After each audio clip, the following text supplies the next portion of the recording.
Brajesh Pandey official. इस video को लाइक करें, हमारे चैनल को सब्सक्राइब कर बेल आइकन जरूर प्रेस करें हमारी न्यू वीडियो सबसे पहले देखने के लिए।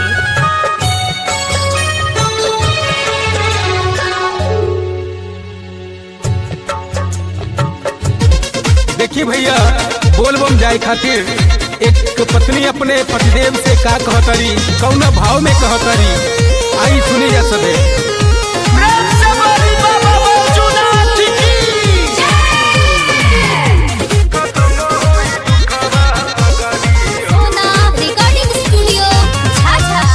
तू कंधे कमर मिली है राजा पावर, चल तू देव घर नगरी हो।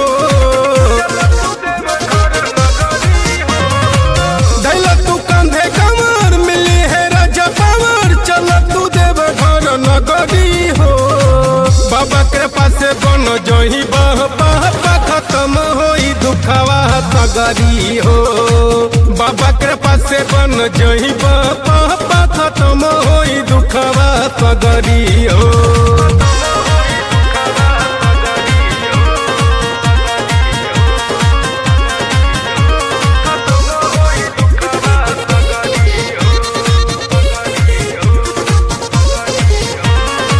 बाबा धाम में भीड़ सैया होला बड़ भारी, जलधार खातिर जुटे सब नर नारी। पूरा होला सपना सबके मांगे के मंगनवा, बोले भंडारी दल सब पे धयानावा।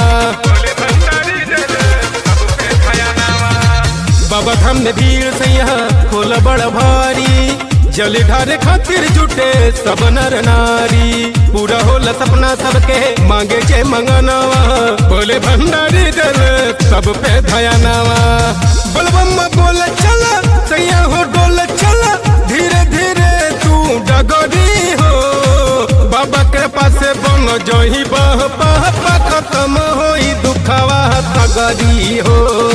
बाबा के पास बन जोही बह खत्म होई दुखवा सगरी हो।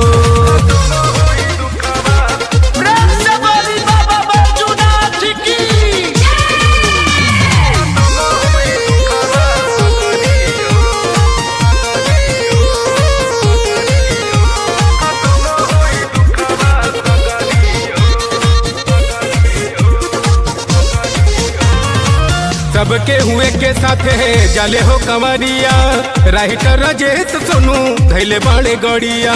गायक ब्रजेश सैया करी मत देरिया, जल ढार खातिर सैया करी ना तैयारिया। सबके हुए के साथ है जाले हो कंवरिया, राइटर राजेश सोनू धैले बाड़े गड़िया। गायक ब्रजेश सैया करी मत देरिया, जल ढार खातिर सैया करी ना तैयारिया। हाथ में हाथ धली सैया जी साथ चले, गमछा से बांध लेना पगड़ी हो।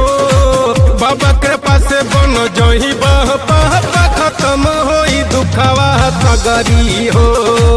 बाबा के पास बन जोही बह खत्म होई दुखवा सगरी हो। धैला तू कंधे कमर मिली है राजा पावर, चल तू देव घर नगरी हो। बाबा के पास बन जोही बह खत्म। इस वीडियो को लाइक करें, हमारे चैनल को सब्सक्राइब कर बेल आइकन जरूर प्रेस करें हमारी न्यू वीडियो सबसे पहले देखने के लिए। खत्म होई दुखवा सगरी हो। ब्रजेश पांडे ऑफिशियल।